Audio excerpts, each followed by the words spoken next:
জেলখানার চিঠি। নাজিম হিকমত। অনুবাদ সুভাষ মুখোপাধ্যায়।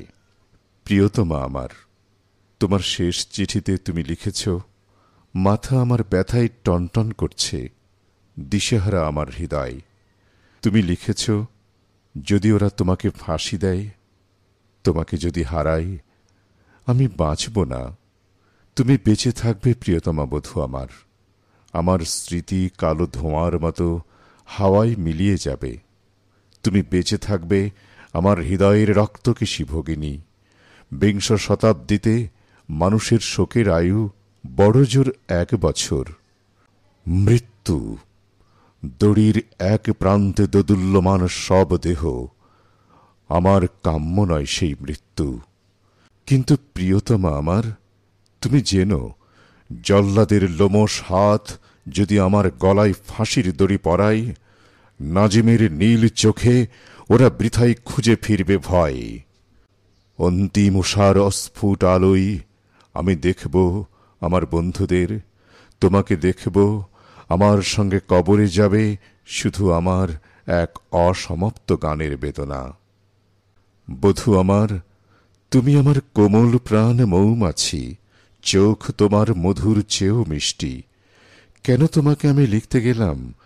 ওরা আমাকে ফাঁসি দিতে চায়।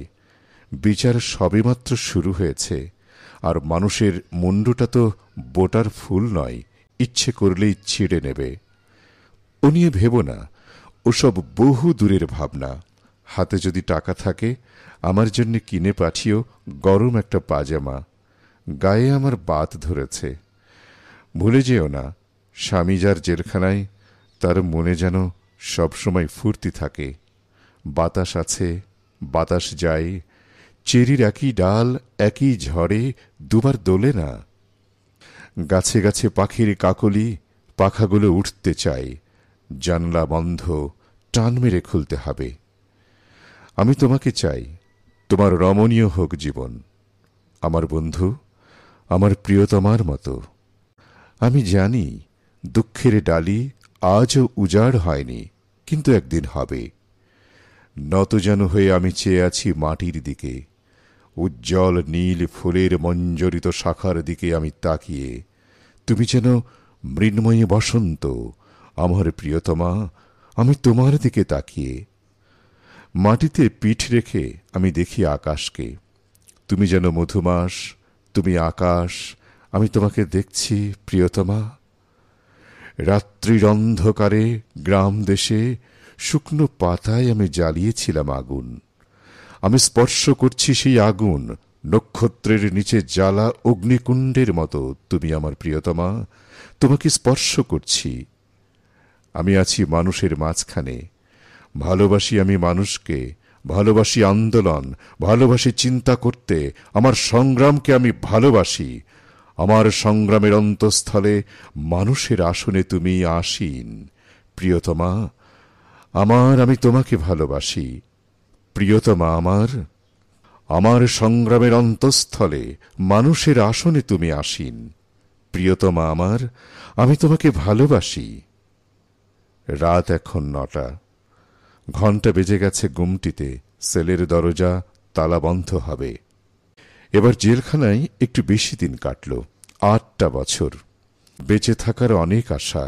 প্রিয়তমা, তোমাকে ভালোবাসার মতোই একাগ্র বেঁচে থাকা। কি মধুর, কি আশায় রঙিন তোমার স্মৃতি। কিন্তু আর আমি আশায় তুষ্ট নই। আমি আর শুনতে চাই না গান। আমার নিজের গান এবার আমি গাইব। আমাদের ছেলেটা বিছানায় শয্যাগত, বাপ তার জেলখানায়। তোমার ভারাক্রান্ত মাথাটা ক্লান্ত হাতের উপরে এলানো। আমরা আর আমাদের এই পৃথিবী একই সূচক্রে দাঁড়িয়ে। দুঃসময় থেকে সুসময়ে মানুষ পৌঁছে দেবে মানুষকে। আমাদের ছেলেটা নিরাময় হয়ে উঠবে। তার বাপ খালাস পাবে জেল থেকে। তোমার সোনালী চোখে উপচে পড়বে হাসি। আমার আর আমাদের এই পৃথিবী একই সূচক্রে দাঁড়িয়ে। যে সমুদ্র সব থেকে সুন্দর, তা আজও আমরা দেখিনি। সব থেকে সুন্দর শিশু আজও বেড়ে ওঠেনি। আমাদের সব থেকে সুন্দর দিনগুলো আজও আমরা পাইনি। মধুরতম যে কথা আমি বলতে চাই, সে কথা আজও আমি বলিনি। কাল রাতে তোমাকে আমি স্বপ্নে দেখলাম, মাথা উঁচু করে ধূসর চোখে তুমি আছো আমার দিকে তাকিয়ে। আমার আর্দ্র ওষ্ঠাধর কম্পমান, কিন্তু তোমার কণ্ঠস্বর শুনতে পেলাম না।